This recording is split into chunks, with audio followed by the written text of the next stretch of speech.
अस्सलाम वालेकुम रहमतुल्लाहि व बरकातहू। जनाब अज माशाल्लाह प्योर नागरा बीतल माशाल्लाह पठोरा लिया है। तो बड़े दोस्त फरमाइश कर दें कि फौजी भाई A+ क्वालिटी माशाल्लाह पठोरा लिया दो। नहीं रखना चाहे ना बकरियां वास्ते फिर भी नंबर 1 क्वालिटी ने बिरा।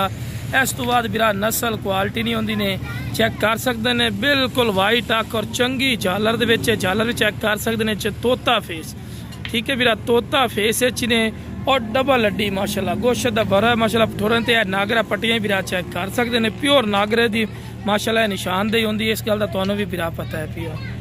तो यह बिरा होंदा ना 100% वाला माशाल्लाह नागरा माशाल्लाह। वेल भी चेक कर सकते हैं, चंगी लंबी वेल और दोनों वेखो बिल्कुल तीर वाली कर सीधी और बिल्कुल बराबर दा थल्ला ते खूबसूरत माशाल्लाह बच्चा ही ने।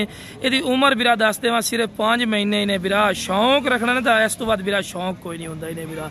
लख रुपये वाली ब्रीड ने इंशाअल्लाह तुहानू 1000 रुपये मिल सी। 5 महीने की उम्र ने वेखो।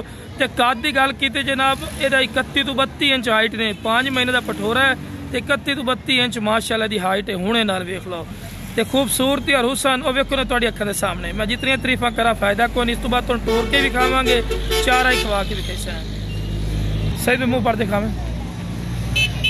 लो जी बिल्कुल बच्चा ही ने, बिल्कुल खीरा पठोरा ने बिरा ठीक है, बिल्कुल बच्चा पिया। तो लो जनाब आंडी पठोरा ने भी 5 महीने का बच्चा ही होंगे तुहानू पता है।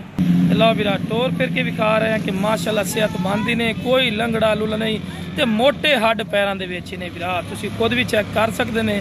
खूबसूरत और माशाल्लाह नायाब तोहफा ही ने बिरा। कोई ऐसा पॉइंट नहीं जेड़ा काम हो बिरा। सही इस तरह दूसरे इस साइड का कलर भी हो गया, दोवें साइड का कलर हो गया ते बरीक कन्ना दे विच ने। तो माशाल्लाह कोई ऐसा पॉइंट बिरा काम कोई नहीं।